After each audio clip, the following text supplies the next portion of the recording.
Right. Good afternoon, this beautiful day. Once again, I want to welcome you to this class today. Today is the third session. Today's third class. We'll be looking at another two sessions. Today, we started with the first two sessions, session 1 and 2, section 3 and 4, and then this is section 5 and 6 of the ongoing training. And in this class, we'll be looking into the psychology of real estate sales, understanding buyer and seller motivations still. And in doing that, today I'm going to be talking on, I'm going to starting with this overview of my presentation, cognitive biases, heuristics, framing effects, and loss aversion. Now, cognitive biases are mental shortcuts or patterns of thinking that influence how people perceive, how they interpret, make decisions. In real estate transactions, these biases can shape how buyers, sellers, and even agents, real estate realtors, value or evaluate properties, negotiate deals, um, and make purchasing decisions. In this, I'll be taking us through some um, some of those biases. So I'm going to look into these four cognitive biases in this particular slide. The first one is anchoring bias. This has to do with individuals when they rely heavily on the first piece of information they receive, such as the initial listing price. Buyers may view all subsequent prices in comparison to this anchor, even if it's inflated. At times, the first price that people get becomes an anchor for which they judge every other. I do that. If I go to market to buy any of my electronics, maybe a laptop, maybe a router, something, or a phone, I don't just go to one shop. I go to the first shop. I check for the price. I look at the price. I try to negotiate it to the barest, possibility. And then I go to the next shops. I use that as my anchor to now judge if I can go further downward or maintain that price. That's what they call anchoring bias. It's one of the uh, cognitive biases in real estate. When people see a property for the first time, they heard of the price. The first price they heard of, most of the time determines what they eventually buy. Even if that price is inflated at first. The second one is loss aversion. Sellers are often unwilling to reduce their asking price, fearing the loss of value, even if the market conditions justify a lower price.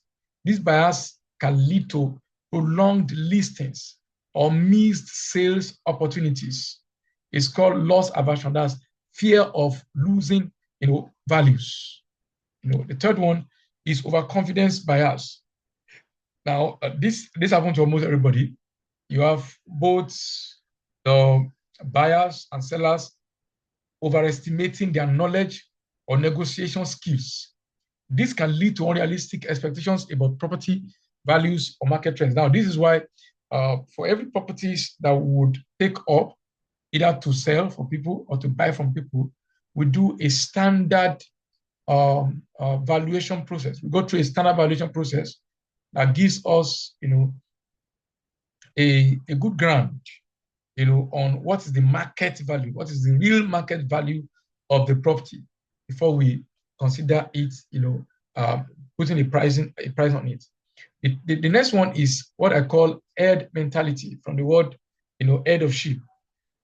Buyers may make decisions based on market trends or what others are doing, such as joining a housing boom in a particular area without fully evaluating personal needs or financial readiness. All of these things are the things that, influence people's decisions in when it comes to buying or selling. Now, the next bias I want us to talk about is endowment effect. It's also a bias. It's one of the cognitive biases. Endowment effect. Sellers often overvalue their property because of emotional attachment, believing it is worth more than the market value. And you see somebody who, very funny, I've had this kind of experience severally. Someone has a property, he has a need. He didn't he didn't bother to value at all. He just placed, the price of the need, the cost of the need he wants, just place it on the value of the property he wants. And he said, that's what I want. If you have to sell it, good. If you can't sell it, let it be.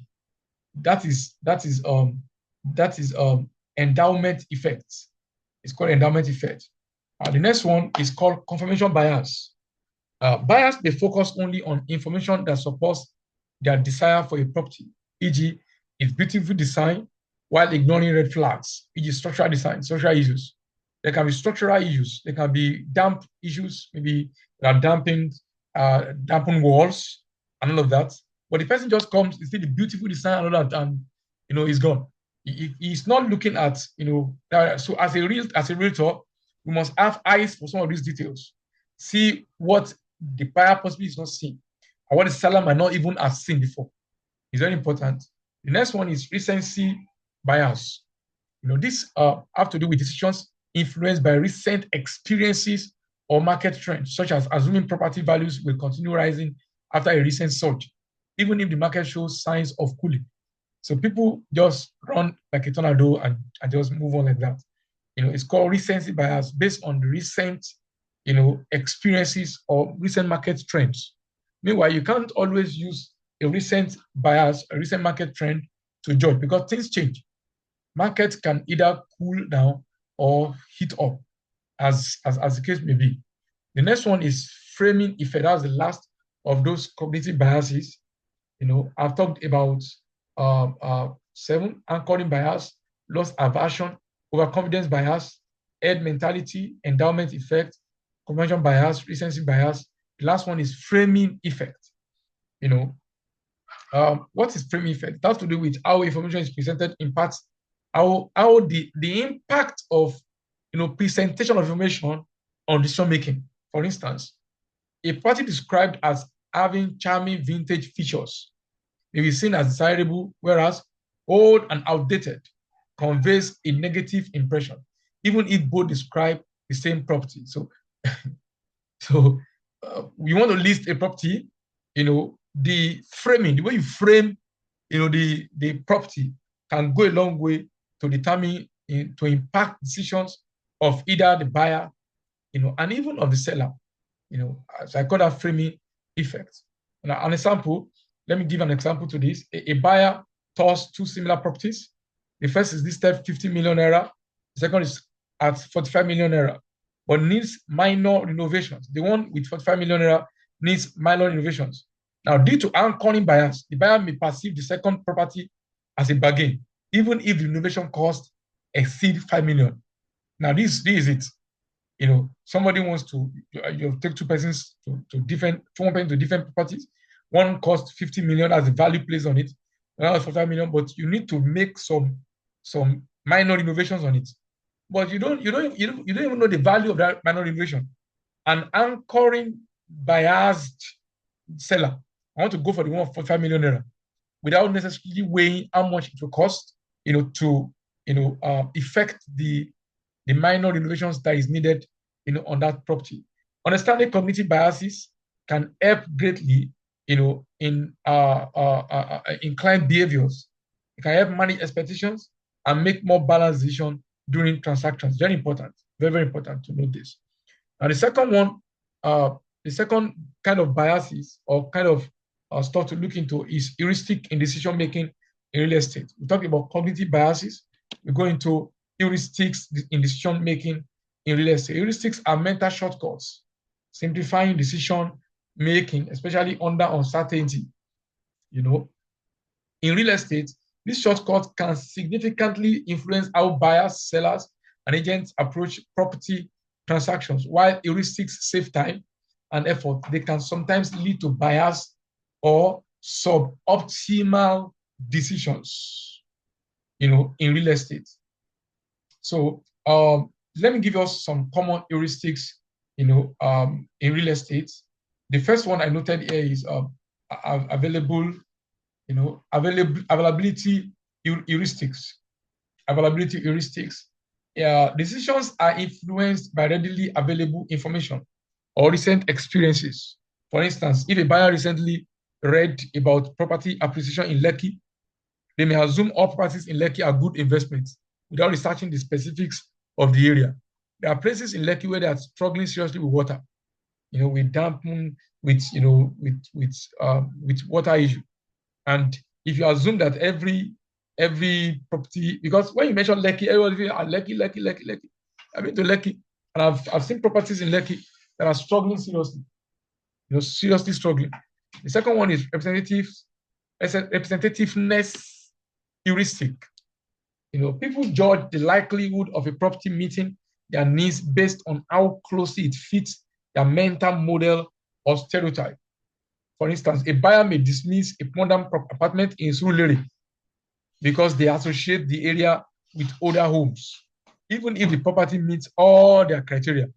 It's called representativeness heuristics, judging the likelihood of a property, meeting your needs based on how closely it fits your mental model or stereotype. People are not willing to shift, their model. For instance, somebody who has stayed in a particular property for years, he has gotten used to that model, and that has shaped his mentality about what an ideal home should be. Somebody who has bought a land, for instance, in a particular area, and because of that, judgment around that particular area, you may feel that's the best place, and anything that does not fit into that, we not sell. I have somebody, we sell our lands Aladuba, phase one, around 2021, 2022. We finished selling Laduba as early as July, August 2022. We finished selling Laduba phase one. Well, Laduba phase two. I still have clients who still reach out to me today to ask if there is land in Laduba phase one. I tell them, we finished selling it. Can you buy phase two? It takes me longer time to convince them that phase two Laduba is as lucrative investment as phase one. Why? Because of representativeness heuristics. The third one is anchoring and adjustment heuristics. What is this? Initial figures such as a property list price serve as a reference point anchor. We talked about anchor earlier that influences subsequent judgment. Even when negotiating, buyers and sellers tend to adjust around the anchor rather than objectively evaluating the property's value. What we're looking at, once again, we're looking at the psychology behind buyers and sellers' decisions. This will help us to be able to really, give good attention to be able to know how to attend to, the whatever need a particular client brings. The next one is recognition heuristics. People tend to favor options they recognize over unfamiliar ones. For instance, a buyer might prefer a property advertised by a well-known agency, assuming it's more reliable, even without comparing it to listings from smaller agencies. This is very, very, very serious. Currently, our land in Buduosho is currently selling for 3.5 million naira. I know a real estate firm that is selling properties in that place. The same 450 square meters we are selling, by selling them as high as 7.5 million naira. People are buying it. People are buying it. So the fact that the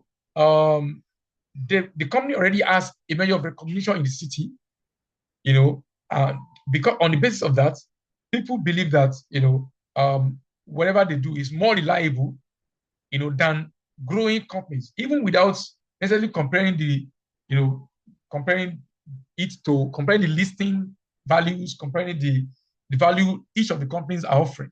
So it's called recognition heuristics, and it affects buyers a whole lot. For instance, some of us in Ilorin would prefer to buy our gadgets with Femtech. rather than with the Igbo boys a challenge. Meanwhile, most of the time, you might get the same thing at cheaper price with the Igbo boy. If you find a reliable Igbo boy too, that's another case, then you will get the Femtech, because Femtech, you will pay for the AC that is keeping the gadget all the while it's in their store. You pay for the solar panel they use, and all of that. You will add all of those things to their prices, and you will get the same value you will get with an Igbo boy at Computer Village who is reliable. So, but then because of the recognition that Femtech already has, people will most likely, buy things from them rather than buying from the Igbo boy at the market. The next one is affect heuristics. Decisions are swayed by emotions or immediate impressions. A buyer may choose a home with a beautiful garden because it evokes feelings of peace, overlooking practical concerns like high maintenance costs. People do this a lot. It's called affect heuristics. It's a shortcut where it can be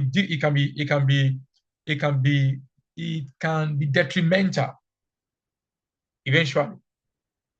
When decisions are made, by emotions or immediate impressions, just by immediate impressions, it can affect sellers' motivations. It can affect buyers' motivations also. The next one is social proof heuristic. Now, decisions are guided by the behavior of others. When people make their decision based on the behavior of others. For example, buyers may rush to invest in a particular area, a particular land area. For instance, in Nigeria now, one of the highest selling places, and the costliest places in Nigeria is Banana Island. People see it as a prestigious place. They don't evaluate the long-term goals, some of those properties. I don't know if you're getting me. So when decisions are guided by the behavior of others, you're not even doing personal research. You don't do personal visibility studies. You just jump in based on the fact that others are running into them. Very important. Now let's do a quick practical example. A first-time buyer considering a house in Nigeria hears from friends that the area is prone to flooding, availability heuristic, and decides against it without verifying the specific property's flood resilience measures. Now, the fact that a area is prone to flooding does not mean that every house in that area or in that particular environment is going to be prone to that flood. While flooding can be a very, very terrible disaster, it's also good to make your researches, as it might be a decision to make actually eventually if you make your studies very well. Moving on, I'm looking at let's look at implication for realtors, of some of these things. A first-time buyer, I mentioned that already. So educate clients. The first thing you need to do is, as a realtor, educate your clients. Provide data-driven insights to counteract heuristic that may lead to poor decisions.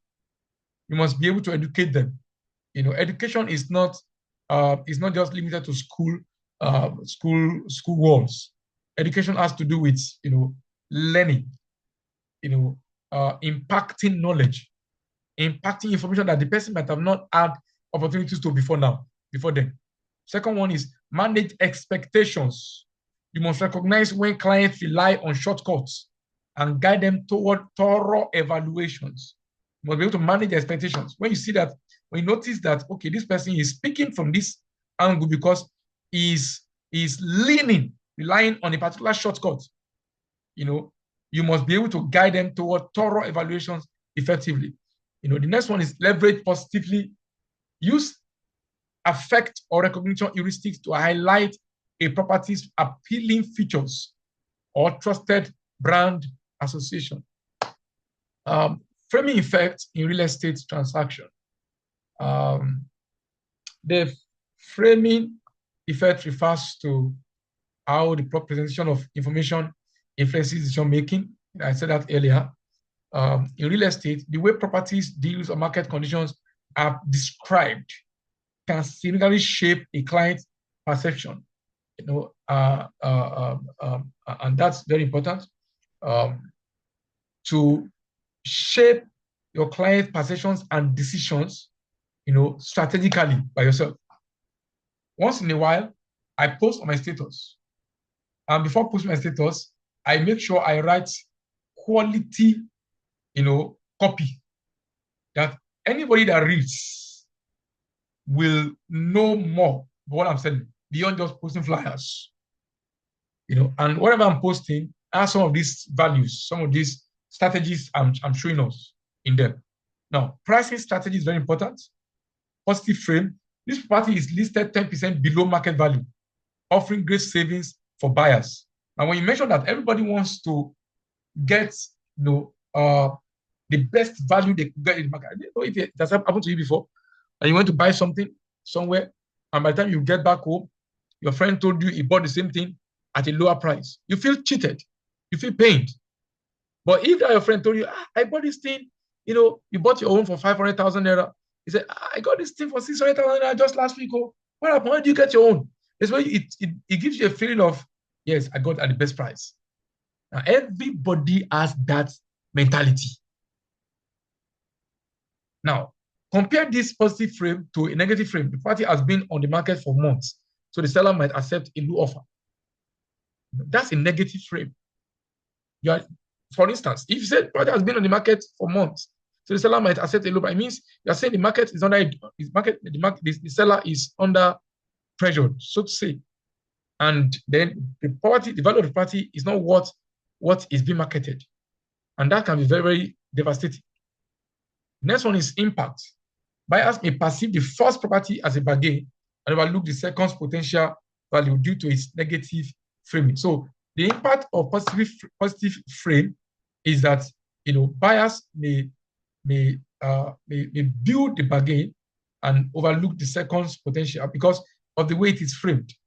If I'm the buyer, I would rather go for the positively framed one and the negatively framed one. The second one is market strength. Positive frame.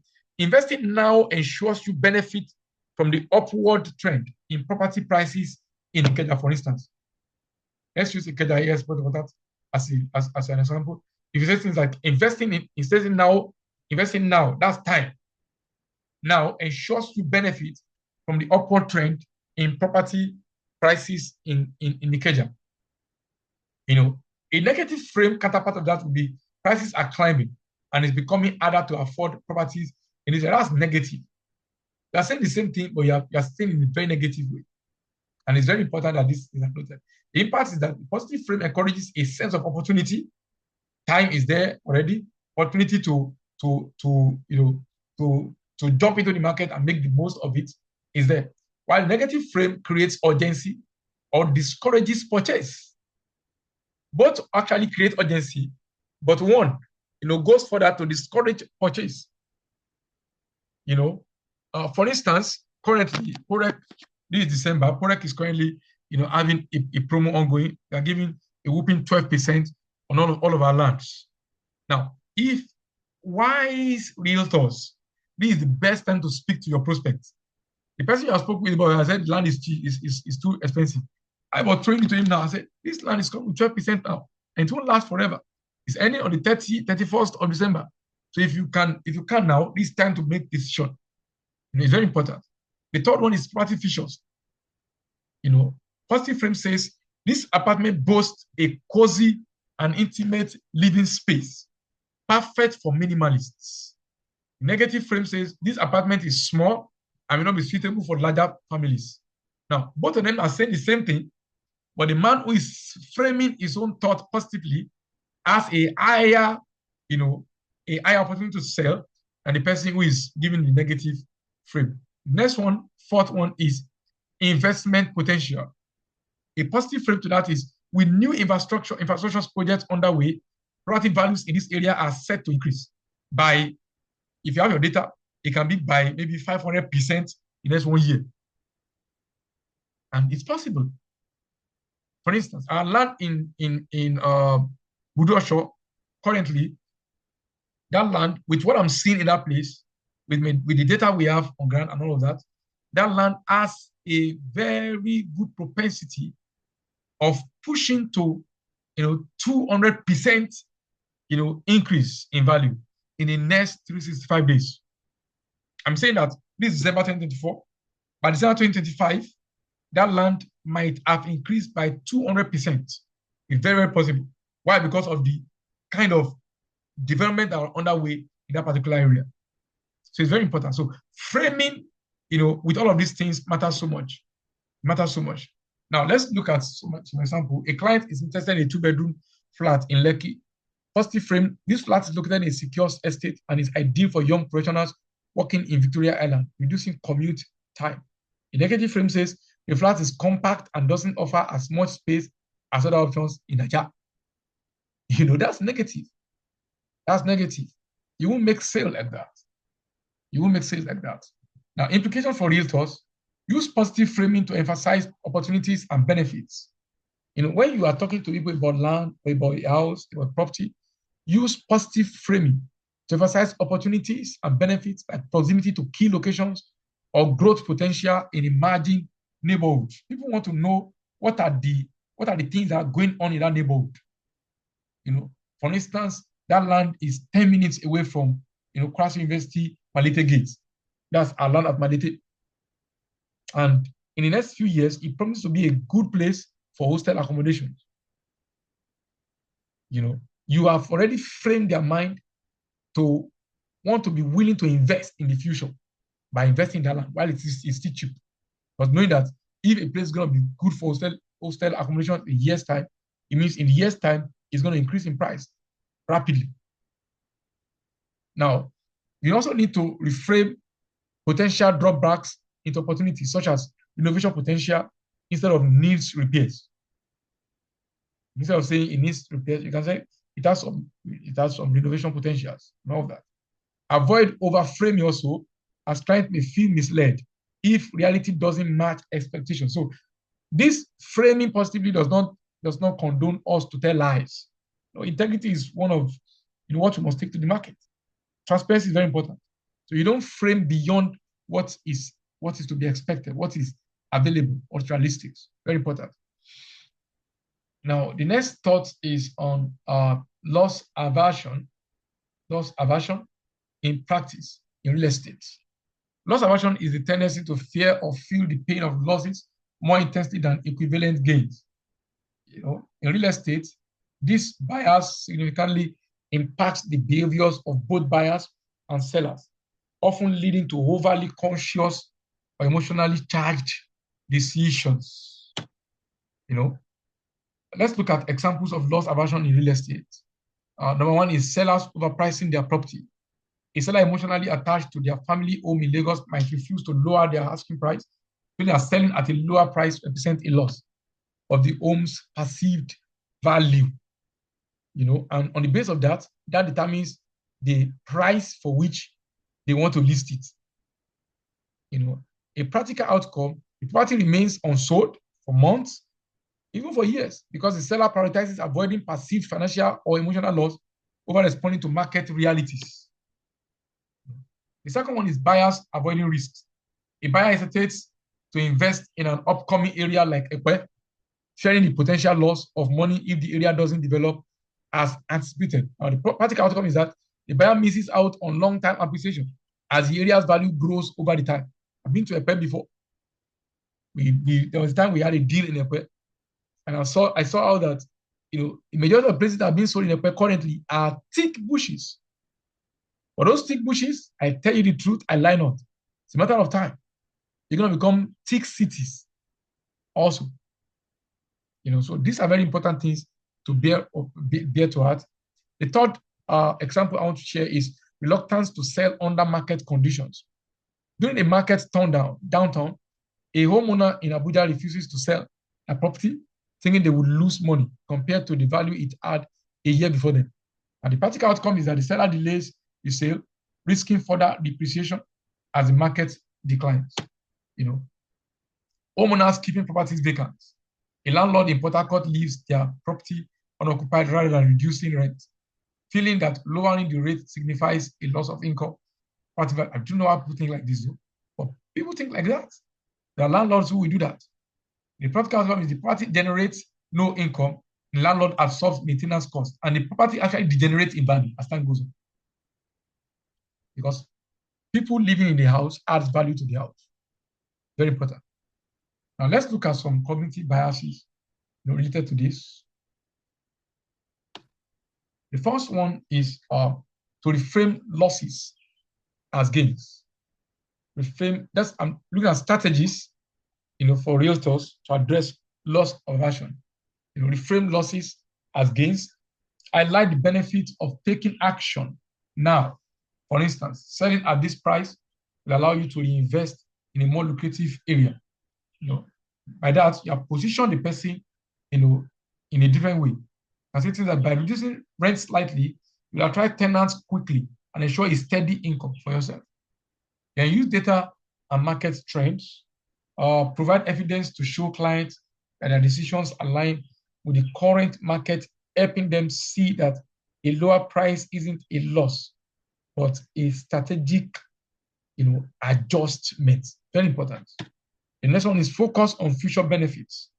In your dealing strategies of handling this, focus on future benefits. Provide evidence to show clients that their decisions align with the current market, helping them see that, emphasize the property opportunities that come with moving forward, such as buying a new home in a better location or avoiding future maintenance costs. The fourth strategy is break down emotional attachments. You must be skillful in breaking down people's emotional attachment. You must help your clients separate their emotional connection to a property from its financial value using professional and empathetic communication. I talked about that in the last class extensively. Let's see some practical scenario to address loss aversion. A seller in Ikoyi hesitates to accept an offer below their asking price, feeling they are losing out. And if you accept this now, you'll be able to invest in another property while prices are still rising, which might mean missing out on this property. These are real-time examples that that can be given. A buyer elect is reluctant to invest in a new development due to uncertainty.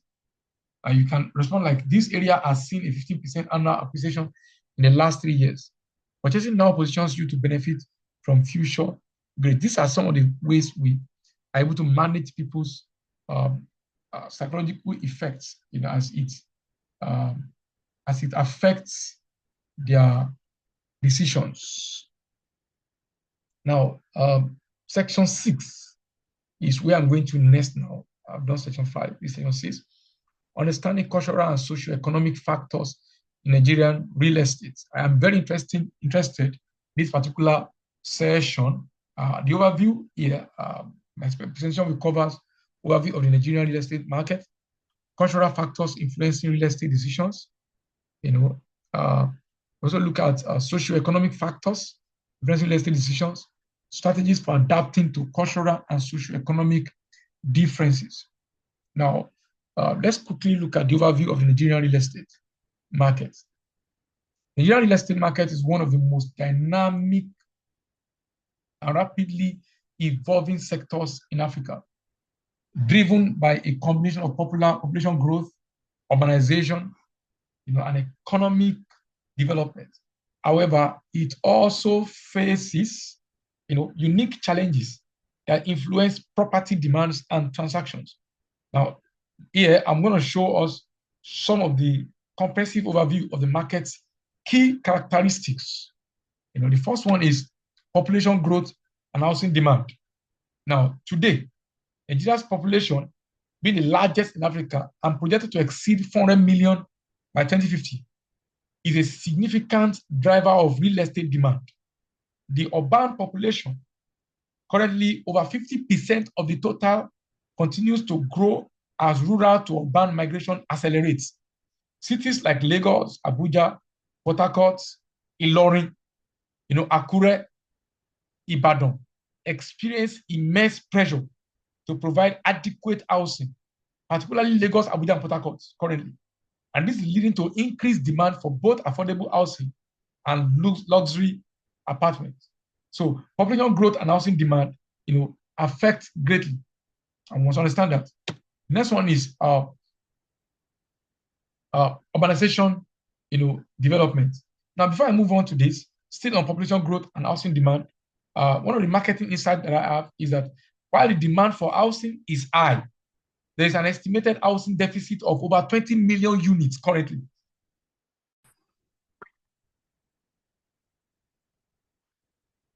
Okay.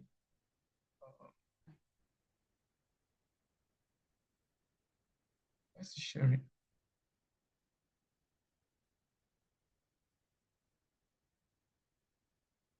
Okay. Uh,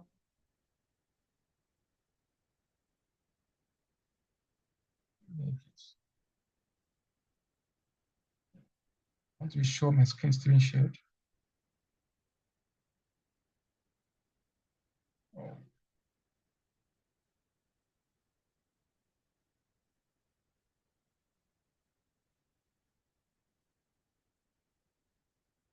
oh my God.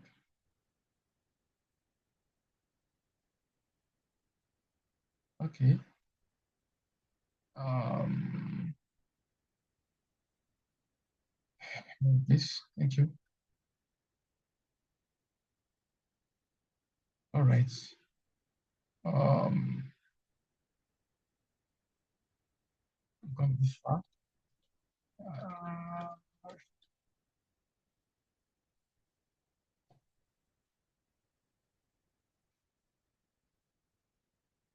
okay, I'm here. Thank you. I guess the network tripped me off. Okay, we're talking about urbanization and infrastructural development next. Now, the rapid urbanization has led to the emergence of new residential and commercial hubs. Infrastructure development projects such as road networks, bridges, and public utilities often boost property values in these areas.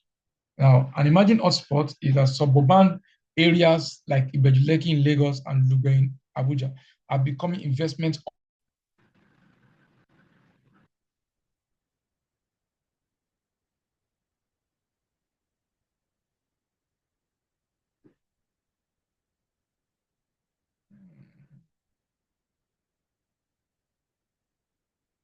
Okay,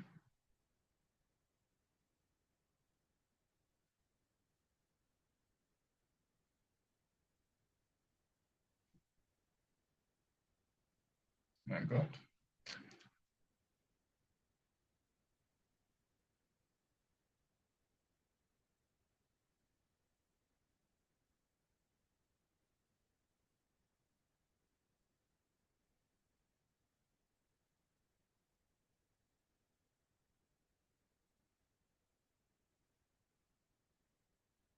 Okay. Um, I hope my screen is still being seen. Sorry, I'm battling with my network here seriously.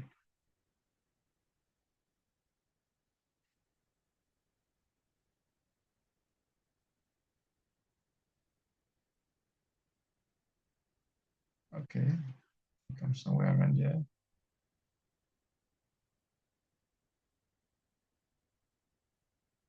Okay, I'm here. So I'm talking about urbanization and infrastructure development. I'll go next to the third one, economic factors and purchasing power. Now, economic stability directly affects the real estate sector. Factors such as inflation, unemployment, and exchange rates, fluctuating exchange rates influence property value affordability. The sector often experiences fluctuations in activity due to number one, high construction costs, rising prices for building materials due to inflation or import dependence. Secondly, access to credit. Limited access to affordability, mortgages, deters many potential home buyers.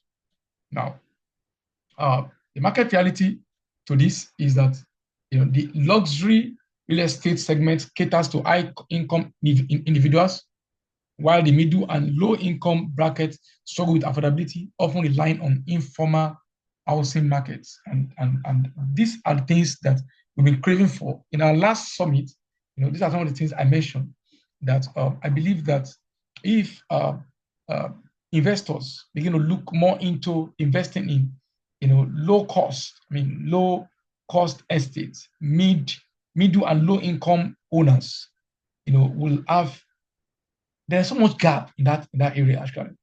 But then let's move on. Real estate as an investment. Looking at key characteristic of the Nigerian real estate market, real estate as an investment. Real estate in Nigeria remains one of the preferred investment options for wealth preservation and growth.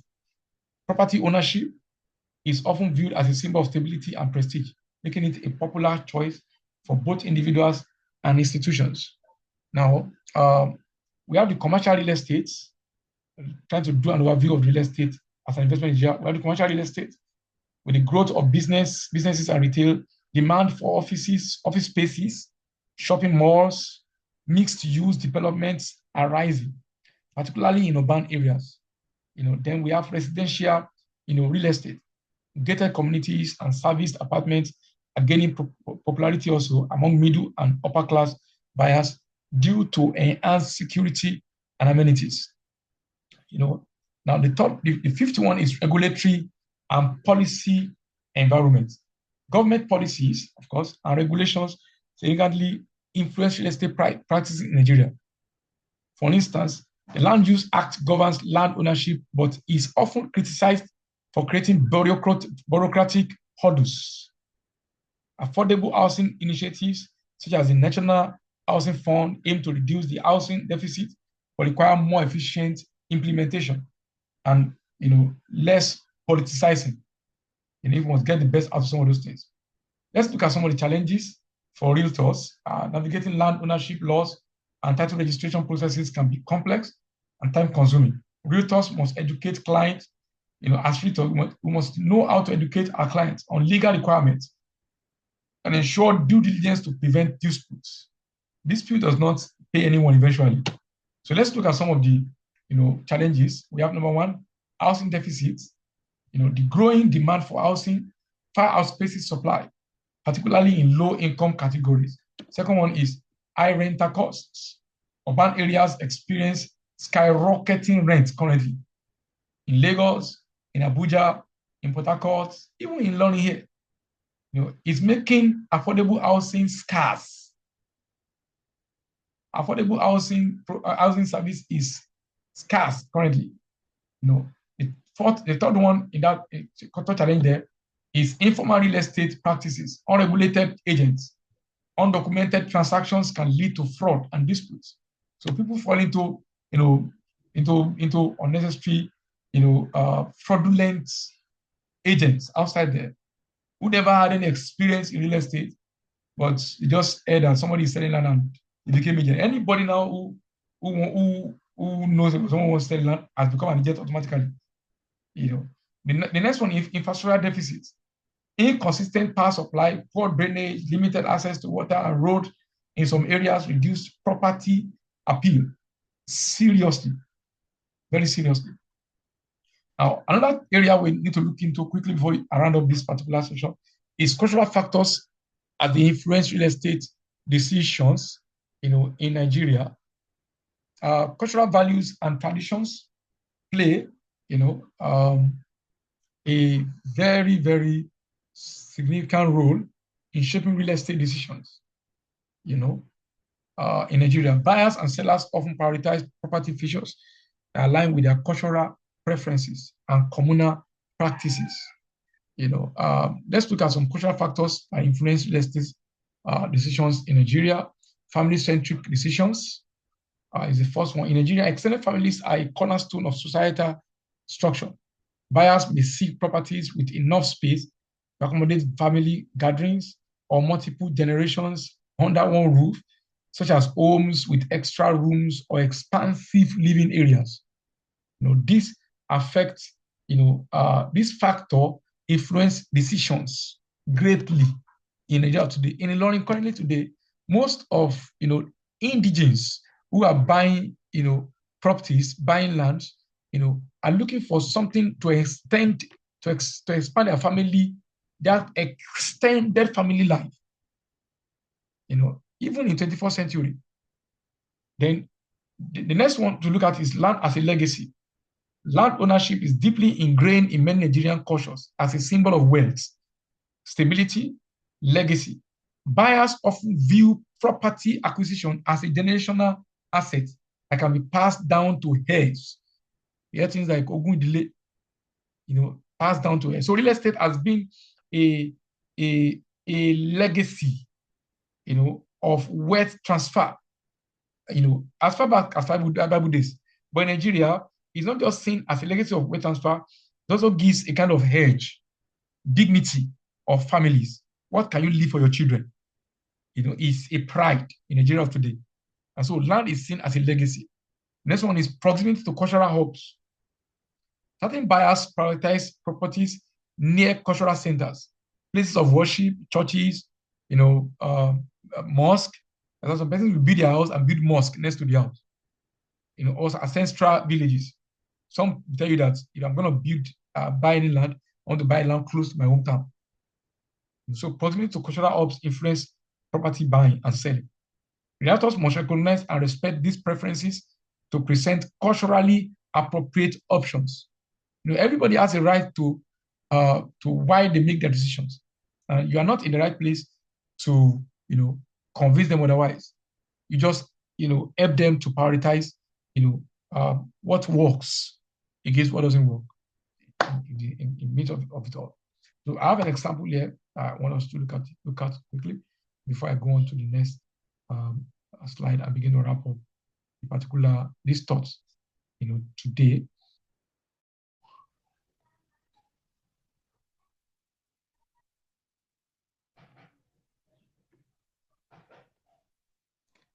Oh, sorry, I'm really waging war with my, what's it called here, my network here.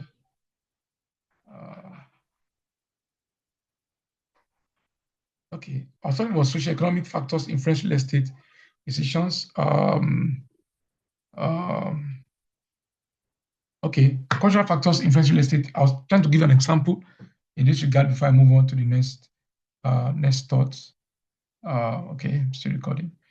A family from southeastern Nigeria may prioritize properties with a courtyard or compound to host extended family during festive periods like Christmas, traditional weddings. Realtors can emphasize homes with ample outdoor space and multiple bedrooms to meet, this need.